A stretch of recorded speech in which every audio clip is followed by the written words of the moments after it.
is 365 Sports, powered by Sikkim365.com. Welcome to the Triple Option. Here's your host, Paul Catalina. Welcome into the Triple Option. I'm Paul Catalina alongside Garrett Ross. We have a lot to get to today. I feel like John Oliver. I've been hard at work, Garrett. I'm very proud of myself. You should be. I'm just going to say, in about 24 hours, I learned how to do graphics. And I have made a bunch. You have. See, I didn't do that one. That was Matthew. But there's one over here. Like, you can see these graphics here. That one right there, I did that. Now, it's not that big of a deal considering that I am graphicking at like a 7th grade level right now, maybe 8th. Got to start somewhere. But, like, you know, your normal average 8th grader is pretty badass at doing these things. Your daughter's a senior in high school, right? Yep. She could probably just run circles around me with this without even trying. Yeah. I was thinking about that this morning, like, because I want to start doing this as well, and I should have been doing this. But, like, we didn't learn this. Like, this is a total different thing. Everything we do, like, we kind of taught ourselves this on the fly. So, like, it's something that I would like to get into, and I've tried before, like with Canva and stuff. I know there are easier ways, but, you know, we got to try. We got to get out there. We don't want to be left behind, Paul. No, we do not at all. And let me just tell you this. I had computer applications and keyboarding. You took one semester, one the other semester. And keyboarding was just typing. Literally could have been rolled into computer applications. You know, we learned Excel and Word. Like, it was the easiest. Like, most of the time, Coach Cahill, who was the teacher of that class, and a guy who, I promise you, did not know a ton about computers. Imagine that. But Coach Cahill would give us a project, we would do it, and then we would play solitaire or free cell or Minesweeper for the rest of the class. Yeah. Look, was it a class that has given me any value in today's world? Very little. No. But I did really love Coach Cahill. He was great. But I can tell you right now, under no circumstances, did I learn anything in 1997 in that class that applies to today all that much? No. It's like I came along a little later, so I would have been like the 99 to like 2002, but it was about the same. And like where I went to school, we were one of the poorest schools in the state, so we didn't really have much to work with. But yeah, no, you gotta keep adapting, man. And I'm proud of you, Paul. You should be very happy with yourself. Yes, I am. I'm thrilled. I'm very proud of how this all went down. And I owe it all to a program that TikTokers use called CapCut. But I figured that out. I've tried to use Canva. I've tried to use other things. CapCut is way easier for me, and I'm not trying to do a commercial for them. They're not paying for anything. But when I mentioned it to Jack, it was like I told him, like, hey, did you guys know the silver handle on the back of the toilet makes it go bye-bye? Like, that's how he reacted to it. Yeah, he ticks different. Yeah, he does. He does. So I remember thinking, well, that stings a little bit, Jack, but okay. So, yeah, I don't know what the deal was there, but yeah. So I'm very happy that I've learned to do this. Very, very happy. So, but let's get to college football because there's a lot to get to. You and I have a lot to do between shows today, so I don't want to mince words. I don't want to waste time. By the way, want to mention that the Saints have fired Dennis Allen, their head coach. Nobody saw that coming. Yeah, they're lost. I wonder when the Cowboys will do the same thing. But there's a lot to get to. So this last week we saw some things that we should have expected.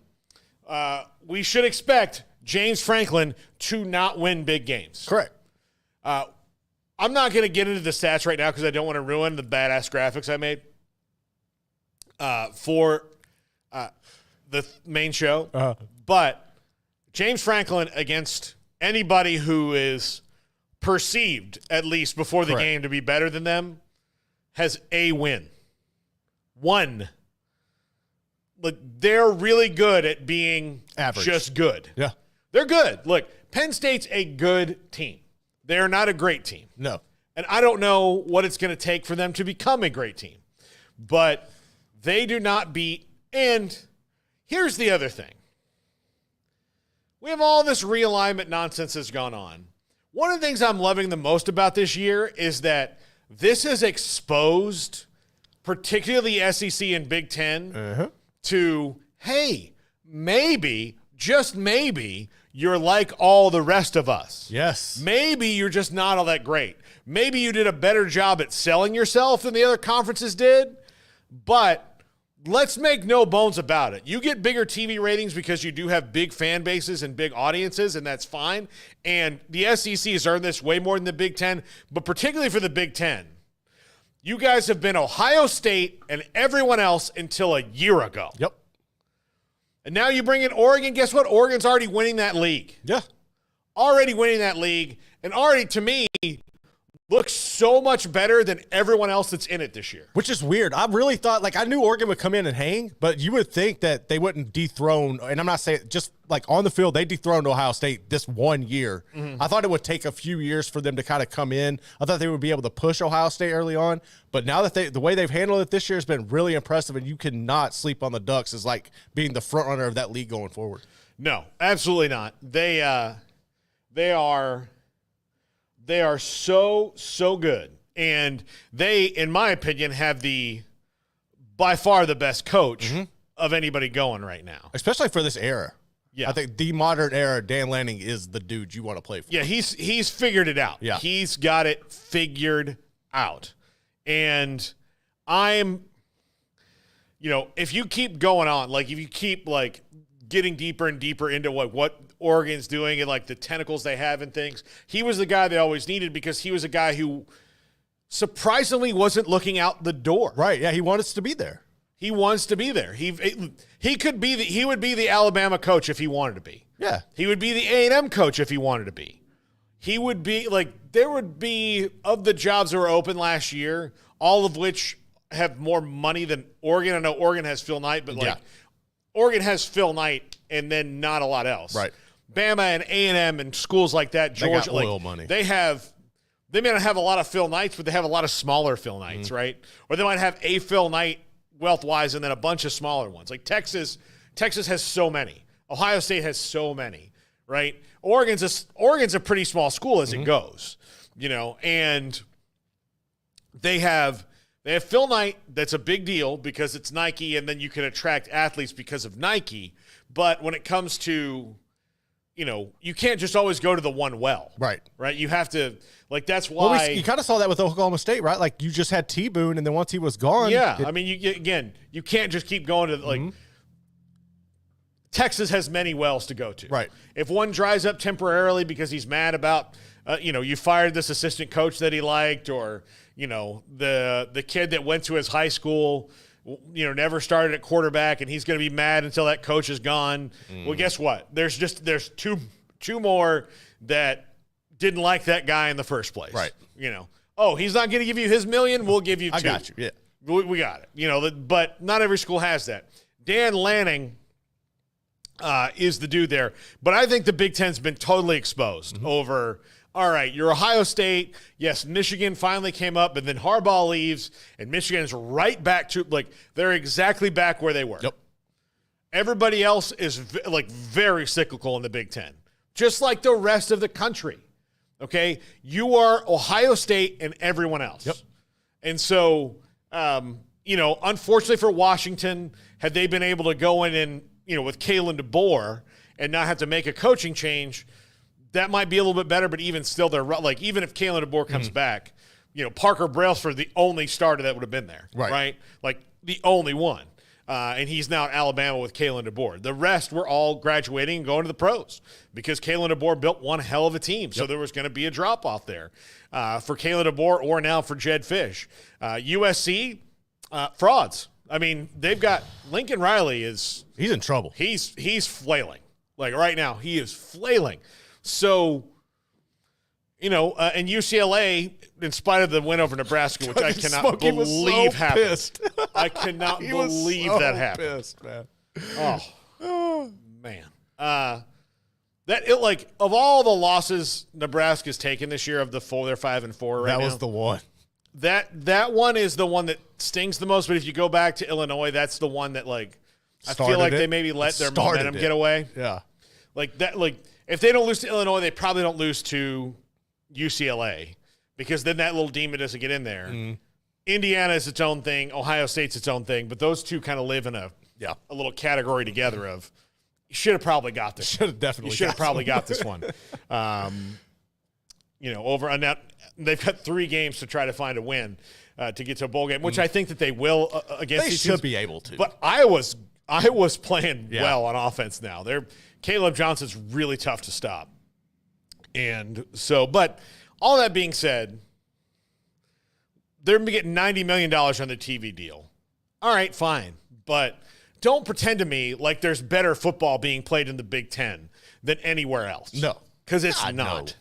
It's at best the same, and at worst, worse in a lot of regards. So, don't send me letters about how the Big Ten is, it's one of the premier conferences. Yeah, whatever. I'm not buying it. Mm-hmm. There's very little difference. The only difference in the Big Ten and the Big 12 and the ACC is they're 2 big, powerful brands right now, because I promise you, Penn State would not beat Miami. No, God, no. They would have a hell of a time with SMU, and they probably would have a hell of a time with Clemson, as much as I think Clemson. That would actually be a really good game. Yeah. Be a good game. So don't tell me you put Penn State in the ACC and Pitt's not gonna put a charge into them or something like that. No, I'm talking about right now. The Big Ten dudes are Oregon, Ohio State, and Indiana. Yeah, Indiana's a good team. I don't know how long that can last, but this Indiana team is really good. They score a ton of points. They're hard to beat. I would put Indiana up against anybody and expect them to give them a game. Right. Oregon and Ohio State, I pretty much expect them to win. As a matter of fact, Ohio State's only losses by 1 point to Oregon. So I think Ohio State is way more vulnerable, but in the end, come on. Mm-hmm. This is not what the SEC has been. Okay. And the only reason that they have 3 teams in this discussion, because I don't think Penn State's anything to write home about, and I think they'll make the playoff even still and lose in the first round, is because Oregon, who wasn't even in their conference a year ago, is in it now. Yep. So this is a pretty severe rant, I know, in the Big Ten, but this is what I felt all along of, you were going to get about what? You were going to add probably 5 to 6 good matchups a year, maybe. Yeah, exactly. But that was it. Yeah. I mean, and so, that's why the realignment thing, there's 2 sides to this. Now, in the SEC, they have potential right now for an 8-way tie, which won't happen, but please, honestly, if I have to throw a sheep into a volcano or something,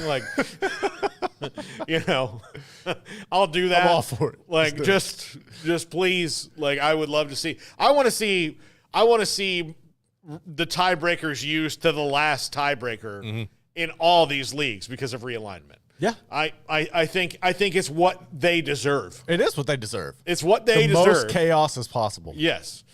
Again, create. What was was it in Russia or in China? Do you remember that China, they had that traffic jam that just lasted for months? I don't remember that. It was a few years ago. They had it was in Russia or China. I think it was in China, where they had to shut down a road for construction, and then the plan on where to route the cars was not a good one. Did not go well. And they had a traffic Mageddon or whatever they called it, and that just people just had to leave the car until they finished the road. Basically, it was awful. That's what happened. Or if you remember a few years ago in Atlanta, about a decade ago when we had a freeze. They had a freeze. Oh yeah, and everybody. Yes, I remember that. There was snow abandoned on the and everybody got stuck there. Yep. My favorite story about that is Chipper Jones went to go get Freddie Freeman. Chipper Jones rode out there on his ATV and picked up Freddie Freeman and left the car there. So, yeah, like that's what I want. I want that metaphor to come to life in college football. I want the biggest traffic jam ever. Well, I think we're starting to get that. If you look at the AP poll, it's definitely indicating that. I still have some questions about how all that unfolded. There's teams who have like head-to-head wins that are above, and it just doesn't make any sense. But the parity's here, and I think the parity's going to stay.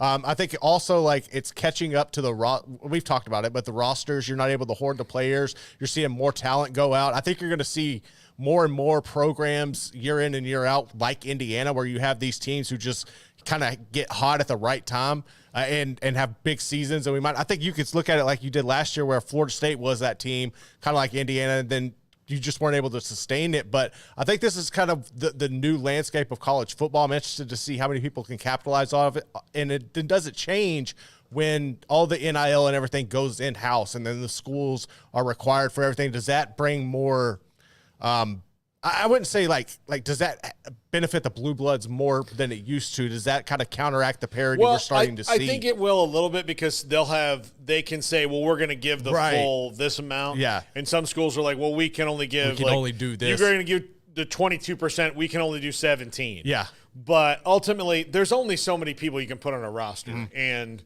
I think the difference will be mostly negligible, and we'll see what happens in 2031 when the new contracts are up. Let's take our first break right now. When we come back, I want to rattle through some important games of the week that shook things up. This is the Triple Option on 365 Sports.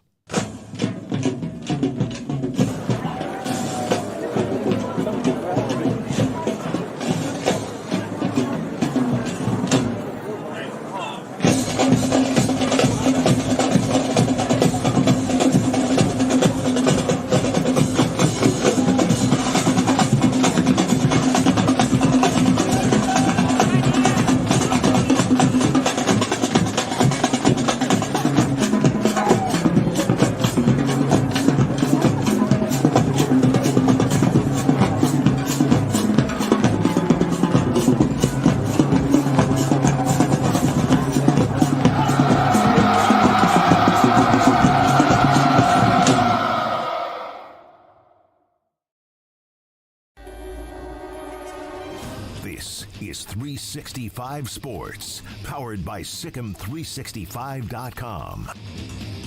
Welcome to the Triple Option. Here's your host, Paul Catalina. Welcome back, Paul Catalina, Garrett Ross. The Monday recap from Week 10. These are the games that, obviously, we talked about Ohio State and Penn State. That was the biggest one. But there were a lot of games that affected the playoff this weekend. A&M went out, crapped the bed against South Carolina, absolutely destroyed in the second half. Look, South Carolina jumped out on them. A&M got it back. And I thought after halftime, I said, this thing's probably going to be 34-27. A&M comes out and, wins and, But nope, South Carolina took it to them in the second half, shut out A&M. They didn't pee a drop offensively in the second half. The Gamecocks win 44-20, thus putting A&M back in the, still their first SEC conference loss. But I just know, as someone who's watched all of them for my whole life. That was one when we were doing our picks last week. I kept going back and forth on, because I kept thinking, A&M's coming off that big win against LSU. To me, it is a rivalry game now, and they do not fare well after rivalry games. They just do not. South Carolina is a really good football team that should be at least 2 wins better than what they are. Lenore Sellers ultimately cost him the game with his trying to make plays that just weren't there, and ultimately he turned the ball over. It cost him against LSU. It cost him. Was it Bama that cost him against as well? They have a 3-point loss to LSU and a 2-point loss to Bama. And they should have beat both of those teams. Yeah. So, I'm not surprised to see them beat Texas A&M. I'm surprised to see them beat the hell out of Texas A&M. Yeah. I was kind of shocked by, but that was one where I really kind of gone back and forth on. But it was a great win for South Carolina. They're just kicking themselves because they could be in the mix for the playoff. They just didn't handle their business early on. A&M should be 9-2 with New Mexico State and Auburn coming up. They should win those 2 games. And then Texas, Thanksgiving weekend, we'll see. Yeah. We'll see. But, they're like, oh, hello, trap game. What's this? Yeah. Like Chewbacca, like grabbing the meat, and Chewy, no. Like they're right in it. Right in it. So, Georgia got a scare from Florida. Yep. Florida's now 4-4. They have Texas this week, job. a game they're not going to win. DJ Lagway not ruled out yet against Texas. I think that is gamesmanship because he looked pretty severely hurt. It's a hamstring. Those things, even if it's not as bad as you think, a hamstring still, why risk it with a 4-4 team? Right. I get you're trying to save your job, Billy, but also this is how you also save your job. You don't ruin the next superstar of the program's career trying to save your job. You just, hope, do the right thing and hope for the best. But Texas, LSU, Ole Miss, the next 3 for them. I don't think he's going to save it, but for a while there, they were going to haul off and save his job. Carson Beck, by the way, came into this year ranked as the number 1 quarterback. I'm going to tell you right now, I would not be surprised to see him come back to Georgia next year because his draft stock might have plummeted. He's not. He is exactly he's throwing a that. ton of picks. He's throwing a ton of picks. He is a game manager at best. He's not very much different than Stetson Bennett. He's a little more athletic. But yeah, I've been really disappointed with how he's kind of played this year. And you see all the talk around him was all of that talent he had. And while Georgia's still good, they have a lot of talent and playmakers. They don't have the depth that the playmakers that they once had that were kind of could mask those inefficiencies from Beck. And it's starting to see it. And I think people are starting to wear and dial in on Georgia. And they're not intimidating as they used to be anymore. Yeah. So I think it's kind of all coming into one with them. Look, there's no super elite team. Not at all. Like, even as much as I waxed rhapsodically about Oregon a second ago, You can like, beat them. Still, they're vulnerable. Like, everybody's vulnerable, which is the best thing that could have happened to college football. Yep. This is the best part of all this, is that at least for now, no one is like, oh my God. Yeah, we don't have to run through Bama or run through Georgia. No. Yeah, everybody has an Achilles heel.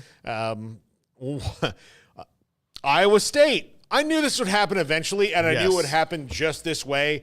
I did not think it would happen against Texas Tech. If it's the because most I thought it was a fitting bad matchup, but here you go. I mean, I didn't think that Tech would get them, but if you think about all the distractions last week, right, with Tech, they had to come out and make a statement. They made themselves look pretty bad. Whether it's right or wrong with the technical issues and everything, the way they handled that made them look pretty bad, and they needed to come out and rectify it. They did just that in Ames. They looked completely dominant at times, which was fascinating to see. But, yeah, that was one that you knew somebody was going to get the Cyclones. I honestly think that BYU is going to get got in a couple of weeks. I think you're going to see a situation with them where Arizona State sneaks up on them after this bowl game, after this rivalry game with the Utes this week. But, yeah, you knew it was coming, but the way that happened was pretty impressive by Texas Tech. Yeah. Another game in the Big 12 that affected the playoff. Houston upsets Kansas State in Houston, and Kansas State now – on the outside looking into that championship game and really needs to win Farmageddon now. No, they do. If not, look, they've got to keep winning, but their next 3 are Arizona State, not a gimme, Cincinnati, not a gimme, and Iowa State and Farmageddon, not a gimme. Yeah. Obviously. So that one is huge. The Big 12 completely shaken up this week. Tech, Colorado, all these teams still have a fighting chance in this thing if it continues to get muddled. And don't look now. Houston's 4-5. They're the weirdest team in the Big 12. If they go 2-1, they're in a bowl game. I don't know if they can do that. I may pick them this week against Arizona. I think that would be a safe pick. I think they could beat Arizona. I think maybe Arizona's not playing great right now. So if they're on the way up, I think we're going to have Zion Chris this week on the show. We have Taj Brooks. We have Taj Brooks today. At 4:30. So make sure Tech fans, everybody, Big 12 fans, every college football fans, but we've got the man himself, Taj Brooks, today. So very excited about that one. SMU, very much in the playoff hunt, although I think they're being very disrespected on their ranking, as they absolutely took it to Pitt. Ole Miss back in the discussion after a huge win over Arkansas. And who am I leaving out of this? Oh, yes, I forgot. Clemson, not going to make the playoff now. Not going to do it with these two losses. They might, but let's face it, a 10-2 ACC team with some of the things with their schedule. Their schedule is really bad. They got walloped by Georgia, and by all intents and purposes, Louisville beat them pretty bad. Mm-hmm. Like, I know it came down. It was a 12-point game, but Dabo Swinney made a very, very, very bad decision at the end of that game, which wound up not mattering because once they scored it, that they didn't score again. Right. But he could have cut the lead to 11 instead of 12 and didn't even try to, just kick the extra point. So I'm a little bit baffled as to why. So is Bob Wischusen and Louis Riddick. Yeah. They were like, what is going on here? So yeah, that was a crazy one. What do you make of SMU right now? What they've been able to accomplish? Like we haven't really seen a team make this adjustment go up and it be as smooth. Brandon Marcella wrote about it. They're the best team transitioning into a new conference ever. Like nobody has ever had this good of a first year. But look, they have a great offense. Their defense is way better than advertised at the beginning of the year. They really do. They get after the quarterback. They do everything well. They have a very good coach in Rhett Lashley. They've been waiting for this opportunity for a long time. Yep. They're taking it. They're absolutely – they're kind of the opposite of Oklahoma, right? Yeah. Oklahoma's been a team that, could have kind of gone to whatever conference they wanted to forever. They made that decision that year one they're in the SEC, and year one in the SEC they're not good at all. They're not good at all. SMU, was wanted this opportunity for a long time. It's like they understood, like, hey, year one we have to make a statement. Mm-hmm. Whether that's winning the conference, competing for winning the conference, it's got to be one of those things. The people in this conference need to know, especially since we're taking no money on the TV deal, mm-hmm. we're paying our own way and all of that. We have to make sure that they know that we are not messing around. And SMU has certainly done that to this point in the season at 8-1 and undefeated in the conference. And I'm hoping. Look, I'm hoping that them and Miami are the ones we get to see. I think there's a very interesting story in that Miami's been in the ACC for a while now. They've never won it. SMU's not been in for a while. Mm-hmm. They've only been in for a few months technically, and they could win it. I think that's a very interesting storyline for a championship game. I don't know. Like, I honestly don't know who would win that game. Like, I don't know who I would pick in it. I would probably lean towards Miami, but Miami's defense is good enough. Yeah. I'm going to stop short of calling it bad. It's not bad, but Louisville scored a ton of points on them. Duke scored a ton of points on them. Their offense is the best in the country, and that's what saves them from having to have this big-time defense. They've got some good defensive linemen. They've got a couple good defensive backs. They're not really that great at stopping the run, though. Mm-hmm. Duke had them, Duke back and forth for a little bit, and then it's just depth and athletes that got them, So, and they could have lost to Virginia Tech and Louisville already. Mm-hmm. So that's the thing is, like, they've won some good close games. Yeah, and SMU is better than Louisville or Virginia Tech. Oh, yeah. So I think they can avail themselves well against Miami in the playoff. We'll take one more break here. We'll come back. We'll kind of wrap up the week, and then we'll be off getting ready for a very big show on 365 Sports. Today, this is the Triple Option with Paul Catalina. We'll be right back, everybody.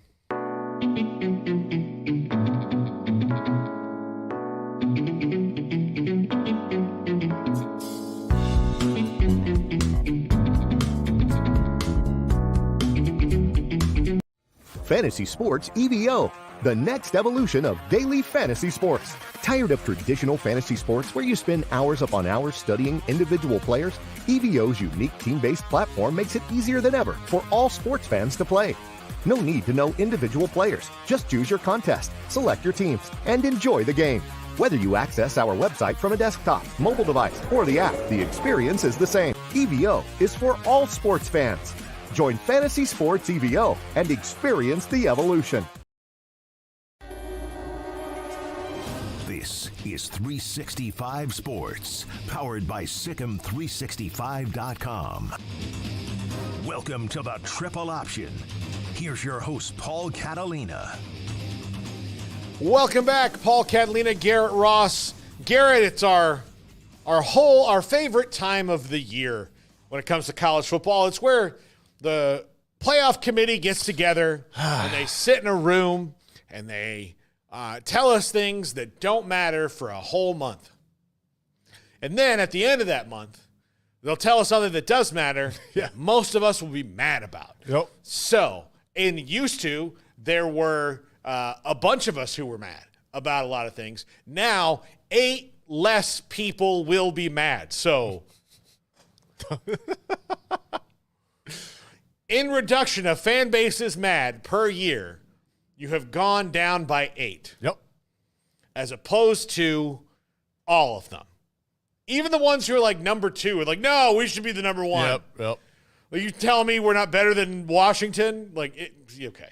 All that. Mm-hmm. No, it'll still be that way. It'll still be mad. There'll still be contention. It's just going to be on a different scale now. The goalposts have moved, but we'll find out those rankings tomorrow night. Some interesting things happened in the rankings this week, and I know that this is going to be the end of a very short show, but like I told you guys, Garrett and I have a ton to do to get ready for a big show today. I want to make sure all that's good for you, so a little bit of a shorter triple option today.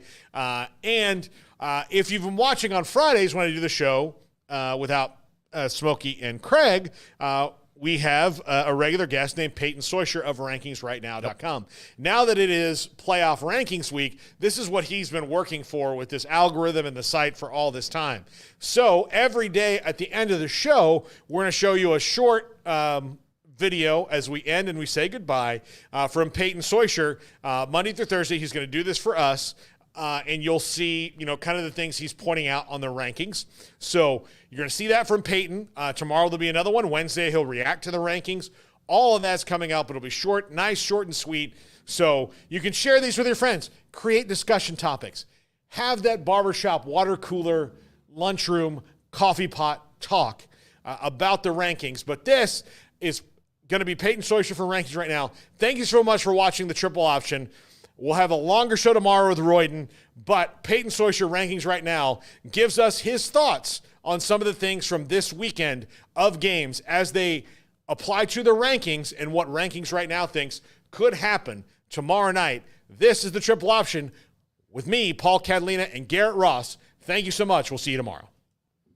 Hi, everyone. Chief Rankings Officer Peyton Soysher here on the Triple Option with Paul Catalina. We have so much to discuss with Rankings Right Now, the real-time predictive algorithm that tells you what the rankings will be of the AP poll and the College Football Selection Committee each week. Now, we are going to dive into who are the biggest winners and losers of Week 10 this week, according to the AP poll and our predictive algorithms. And to start off, we have so much going on in the top teams in the rankings. Specifically, if you want to go ahead and take a look at Ohio State beating Penn State this weekend in Happy Valley, an enormous win, especially after a loss earlier this week or earlier this season to Oregon. They were finally able to overcome that hump. Our algorithm predicted in real time that they were going to move up to number 3 in the rankings, and that's exactly where they landed. The algorithm also predicted Penn State to drop down 4 slots to number 7. They actually ended up at number 6. So Penn State still deemed very highly regarded in the AP poll. You still have your big boys, Miami, Texas, Tennessee, that are still in that top mix. Another really big winner, Ole Miss absolutely dominated Arkansas, put up 60 plus on their home turf. Arkansas hadn't given up more than 40 the entire season. So that was an enormous win. Ole Miss jumps up a lot higher. Our algorithm had them moving up to 13. They actually ended up moving up to 16. So The algorithm is giving them a little bit more benefit of the doubt. Thought would have moved up a little bit higher, but still within striking distance of that a top 12 playoff. Now, we need to talk about the biggest losers. And arguably the biggest loser of the weekend was Clemson. Clemson had their chance. They had Louisville at home, a night game. Those are the toughest games to play. They just came out flat. They just didn't have it. Bad decision making at the very end. You can go into a bunch of different situations on what should have been, but the algorithm had them dropping down to 22. As a matter of fact, they only dropped down to 19, but an enormous drop. And when they really needed to prove to the country, to the ACC, that their weak schedule to start the year was not even a thing to worry about, they haven't beaten a real team all year. That's going to put them in a really tough position to be in serious contention for the playoff committee, to be in those top 12 teams going into the playoffs. Now, another big loss on the weekend, Texas A&M got absolutely housed by South Carolina. South Carolina looks like they had something to prove. Bad defense. I think a lot of people overlooked South Carolina. South Carolina, all their losses throughout the year, maybe except for one, I think, to Ole Miss, have been really close, really competitive. They are a great team. They're like 2 bounces away and one bad ref call from being maybe like 6-1, 7-1, 8-1. Like they're a lot of those games they should have won. So right there, you have Texas A&M dropping all the way down to 20. They actually only dropped down to the 15 in the AP poll, but overall, a really big weekend, some really big seismic shifts in the rankings landscape. We're going to have a bunch of things continuous throughout the week. Stay on the Triple Option with Paul Catalina. Go to rankingsrightnow.com. Play around with the What If simulation tool. You can get real-time updates on your Saturdays to find all of the rankings before they're even released. You'll know the little secret that is going to be coming on those Tuesdays when they release the rankings, on those Sunday mornings when the AP poll comes out. You'll already know what to expect. You'll know before anyone else.